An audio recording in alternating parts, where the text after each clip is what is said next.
That was a good smooth ride, wasn't it? Smooth as Amtrak.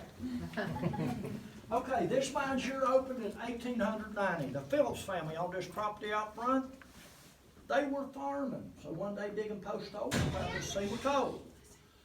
Family decided to mine some coal and sell house coal to folks in this area, see if they could do better than farming. That's done pretty good. They mined in here 20 years, 1890 to 1910. Now this mines is a huge mines. From where we just went in, where we would go out, it wasn't raining, which we're not because rail slick. It's about 1,500 foot along this ridge lines. This roadway here was one of the original openings.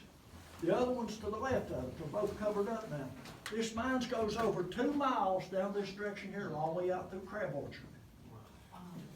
Goes over this direction over 3 miles, all the way out to Route 19.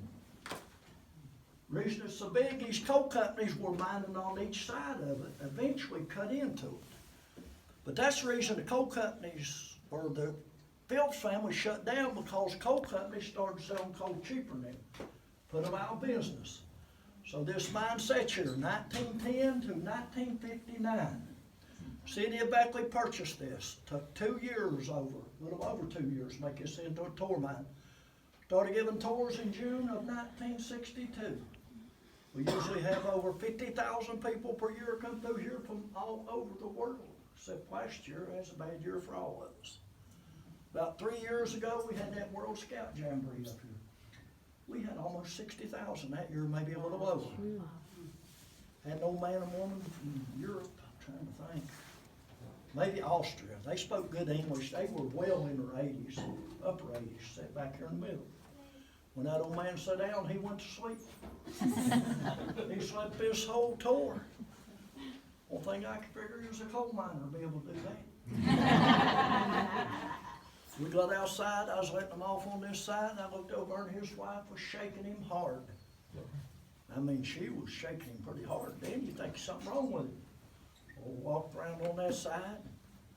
Finally, she got him alert a little bit. He staggered around off that car, walked over and shook my hand, told me how much he enjoyed the tour. Good man there. All right, I know we got a coal miner or two on here, but I'm going to tell you what a fire boss does. Today, a fire boss has to be a certified foreman. The production mines are here, either one. You come in and make safety examinations. Here's where I come through this morning. You laid up on these boards throughout this whole area. It has to be examined. The old days, fire boss didn't have a good job. His job was to get rid of methane. Methane is highly explosive. It's lighter than air. It would accumulate to the roof. He'd carry a pocket full of rags and a stick. He'd light that rag, shove it up in the top, burn it out. If he had the wrong mixture, he had a real bad job. So it would kill him. It would explode. That did happen. I don't know how much he paid him, but it definitely wasn't enough. Now, when I started the mines in 1970, checked for methane, used these flame safety lights. They've been using for several years. I think the government outlawed this in 1996. That's how mine homes still have it. This has vents around the top. Just ease it up real slow. If you have methane present, you'll get a blue cap on this flame, just like a gas stove. See? So then you got to ease her down, because if you pull it down too fast, it'll explode in your hand if it has too much methane. Or if there's no methane present, you jerk it down too fast, put your light out. So you always got to ease it down. When I'm not checking methane, I'd stick this thing in a belt loop. We call them possum lights. That way I was always checking for black damp. Black damp is oxygen deficiency. This forms in your abandoned, worked out areas of your coal mines. You don't have any ventilation back in these areas. Rotten wood, decaying timbers, use up all the oxygen. Heavier than air. If it seeps out in your working place, be closer to the ground. If this light goes out, I raise it up here and light it, put it back down there and it goes out again. I know I've got black damp. You've got to get more ventilation coming through here, dilute it, same thing with methane, get rid of it.